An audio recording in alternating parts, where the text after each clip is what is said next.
Hello everyone. So এই লুকটা আমি ক্রিয়েট করেছিলাম 25শে বৈশাখের দিন। কেমন লাগছে আমাকে কমেন্টে কিন্তু অবশ্যই জানাবে। তো দিনটা ছিল 25শে বৈশাখ। আমি রেডি হচ্ছিলাম, বাট সকালবেলা না, দুপুরবেলা গেছিলাম জোড়াসাঁকোতে।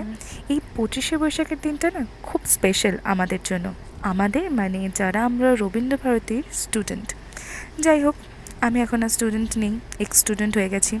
তাই এরকম বেলায় মেকআপ করে ইউনিভার্সিটি যাচ্ছি। না হলে এই দিনটায় আমরা ভোরবেলায় ইউনিভার্সিটি চলে যাই। এবং শুধু সেই দিন বলে না, তার প্রায় 1 মাস আগে থেকে আমরা প্রিপারেশন নিই। বিকজ আমরা যারা স্টুডেন্ট তাদের আমাদের প্রোগ্রাম করতেই হয়। আমি ছিলাম নাটক বিভাগের ছাত্রী, সো আমাদের নাটক থাকতো।